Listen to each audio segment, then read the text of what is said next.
اعوذ باللہ من الشیطان الرجیم بسم اللہ الرحمن الرحیم۔ آج سے انشاءاللہ قواعد کا سلسلہ شروع کرتے ہیں۔ قواعدوں میں سے ایک قاعدہ ہے جسے حرکات کہا جاتا ہے۔ آج انشاءاللہ ہم اس کو سیکھیں گے۔ سب سے پہلا سوال یہ پیدا ہوتا ہے کہ حرکات کہتے کسے ہیں؟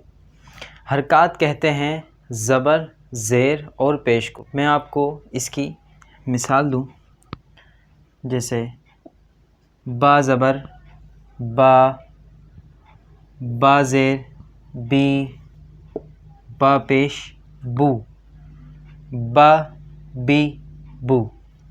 اب اسے پڑھنے کا جو قاعدہ ہے وہ یہ ہے کہ حرکات کو نہ کھینچا جائے گا نہ اسے جھٹکا دیا جائے گا، اسے بالکل سہل انداز سے معروف پڑھا جائے گا۔ جیسے میں نے پڑھا با بی بو۔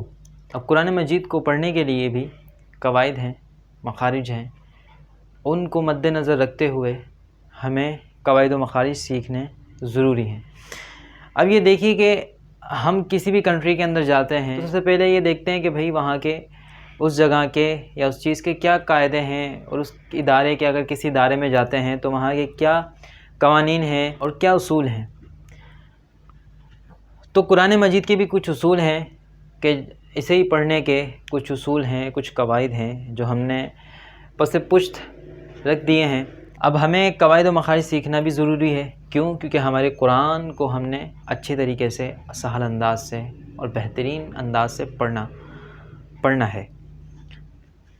اب اسی طریقے سے جیسے یہ با تین بنے ہیں، اسی طریقے سے الف سے لے کے یا تک تمام حروف جو ہے وہ آپ تین تین مرتبہ لکھ لیجئے ایک پیج پر، اور ان کے اوپر ایسے ہی زبر زیر پیش لگاتے چلے جائیے اور ان کو روزانہ پریکٹس میں لائیے۔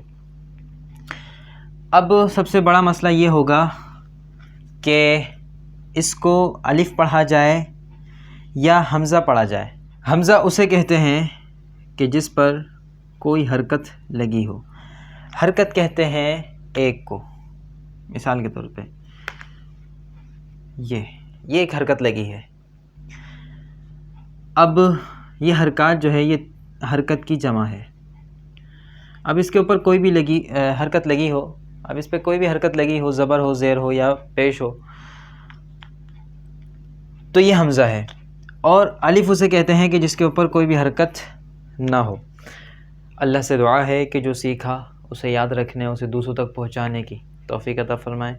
آمین بجاہ نبی الامین صلی اللہ تعالی علیہ وسلم۔